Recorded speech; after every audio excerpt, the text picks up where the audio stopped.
প্রিয় শিক্ষার্থীরা, ফাকল অনলাইন স্কুলে তোমাদের সবাইকে ধন্যবাদ জানাচ্ছি। আমি আজকে ফাকল অনলাইন স্কুলে দশম শ্রেণীর বাংলাদেশ ও বিশ্ব পরিচয় বইয়ের দশম অধ্যায় টেকসই উন্নয়ন অভীষ্ট অর্জনে বাংলাদেশের চ্যালেঞ্জ। টেকসই আমরা এর আগে ক্লাসে আলোচনা করলাম। এর ফলাফল, এই টেকসই উন্নয়ন অভীষ্ট অর্জন হয়ে গেলে এর ফলাফল কি, কিন্তু ফলাফল জেনেছি আমরা, কিন্তু চ্যালেঞ্জ অনেক, এই চ্যালেঞ্জ অনেক আছে। হ্যাঁ, এর জন্য এর বাধা অনেক রয়েছে। সেই বাধাগুলো মোকাবেলা করতে পারলেই আমাদের এই টেকসই উন্নয়ন অভীষ্ট অর্জন সম্ভব। তো আমরা আজকে জানবো যে চ্যালেঞ্জগুলো কি কি, আমরা কিভাবে সেগুলো মোকাবেলা করব। বড় চ্যালেঞ্জ সম্পদের অসম বন্টন। আমাদের দেশ সহ পৃথিবীর প্রায় সকল দেশেই এই সম্পদের অসম বন্টন। দেশের একটা বেশিরভাগ সম্পদ সামান্য কিছু মানুষের কাছে গচ্ছিত থাকে, আর বিশাল একটা অংশ দেশের বৃহৎ একটা জনগোষ্ঠী তারা খুব সামান্য সম্পদের মালিক হয়। এই সম্পদের অসম বন্টন।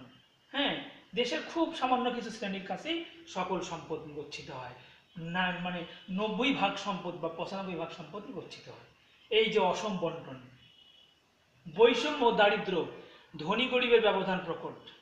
আমাদের প্রধান সমস্যা কি এর জন্য? বৈষম্য, শ্রেণী বৈষম্য, শ্রমিক শ্রেণী, মালিক শ্রেণী, হ্যাঁ, শিল্পপতি শ্রেণী, শ্রমিক শ্রেণী, কৃষক শ্রেণী, এই বৈষম্য। দারিদ্র, ধনী গরিবের ব্যবধান। ধনীরা অনেক কোটি কোটি টাকার, শত কোটি টাকার মালিক, আর গরিবের সংখ্যা অনেক দিন দিন বৃদ্ধি পাচ্ছে। ধনীরা দিন দিন বৃদ্ধি পেতেই থাকছে, ধনীরা আরও ধনী হচ্ছে, গরিবরা আরও গরিব হয়ে যাচ্ছে। এই ব্যবধান প্রকট, এটা একটা সমস্যা, এটা চ্যালেঞ্জ। এই বৈষম্য না কমলে কিন্তু এই টেকসই উন্নয়ন অভীষ্ট সম্ভব নয়। সমাজে এক শ্রেণীর মানুষের ভূমি দখল, বন দখল, নদী দখল, এরা ভূমি দখল, বন দখল, নদী দখল করে এরা অনেক সম্পদের মালিক হচ্ছে। ফলে সম্পদের সমান বন্টন সম্ভব হচ্ছে না। বিশেষ করে রাষ্ট্রের অর্থনৈতিক প্রতিষ্ঠানগুলো কিছু মানুষ কক্ষিগত করে রাখছে, ফলে সামগ্রিক উন্নয়ন হচ্ছে না। এটা একটা আমাদের সমস্যা। অপরিকল্পিত শিল্পায়ন ও নগরায়ন, এটা আরও বড় সমস্যা। এই এখনকার সময় পৃথিবীর বিভিন্ন দেশের মধ্যে আমাদের দেশেও অপরিকল্পিত শিল্পায়ন গড়ে উঠছে, শিল্প কারখানা গড়ে উঠতেছে বিভিন্ন জায়গায়, মানে তা পরিকল্পিত নয়। নগরায়ন, বড় বড় নগর গড়ে উঠতেছে, শহর গড়ে উঠতেছে, বড় বড় ভবন নির্মাণ হচ্ছে, কিন্তু অপরিকল্পিতভাবে।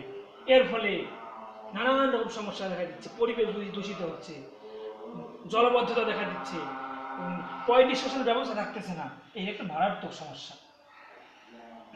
অবকাঠামো দুর্বলতা, গ্যাস, তেল, বিদ্যুৎ ঘাটতি, এটা একটা আমাদের দেশের জন্য মারাত্মক সমস্যা। গ্যাসের ঘাটতি, তেলের ঘাটতি, বিদ্যুৎ ঘাটতি এবং অবকাঠামো দুর্বলতা। কৃষি পণ্য সুষ্ঠু বাজারজাতকরণের অব্যবস্থা।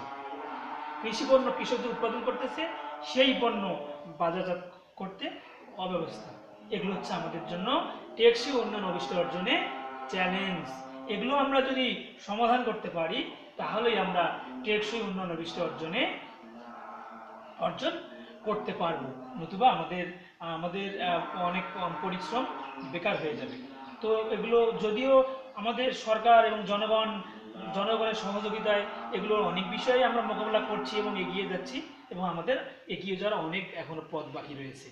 তো আজকে এই পর্যন্তই, সবাইকে ধন্যবাদ জানিয়ে শেষ করছি।